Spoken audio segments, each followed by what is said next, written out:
we've got a real question as to why you want to be spending $425 billion each year on subsidising the oil industry to produce emissions.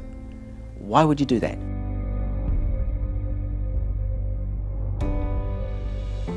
As we are subsidizing fossil fuels, we are also subsidizing air pollution. And what we need to do instead is cut down on those subsidies, reduce on air pollution, and perhaps even consider the possibility of using some of that money to subsidize renewable energies. APEC leaders said there should be reform of fossil fuel subsidies, and we really welcome that. And of course, we're in APEC, and so we joined them in supporting that. But actually, what's happened? Subsidies continue to increase. That is a situation that's simply not sustainable for the planet. I think a lot of people forget that trade is also a force for good, not just in terms of lifting incomes amongst the countries that trade, but also for some of the rules that can help the world overcome some of these international problems like climate change. We're not pretending that trade is the silver bullet. We're not pretending that trade is going to resolve all climate change problems. What we're saying is that trade disciplines, enforceable, legally enforceable trade disciplines, can actually make a difference. They can actually force countries to eliminate and reduce their fossil fuel subsidies. And if we're going to progress as a world overcoming some of these environmental challenges, it's plain that we've got to work together internationally, and the World Trade Organization is one of the most important institutions in that regard.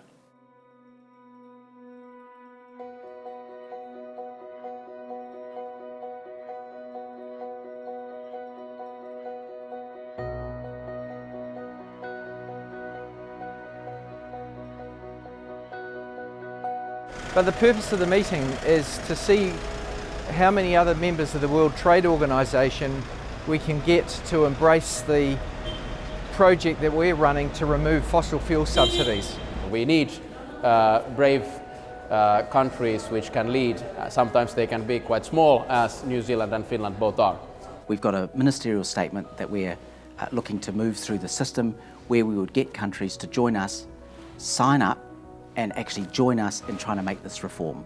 So this statement will be a very powerful mechanism to drive a process in the World Trade Organization to force real change on fossil fuel subsidies. There would be no cheaper thing that the world could do to reduce climate changing emissions than phasing out those subsidies. The other thing that as a politician it concerns me, we're all always short of money. And the extra money that is spent on subsidising fossil fuels can't be spent on health or education services if the money's coming out of the government's pocket.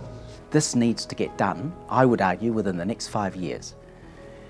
That looks very challenging because, to be perfectly frank, actually it's a very small group of countries that actually support this initiative.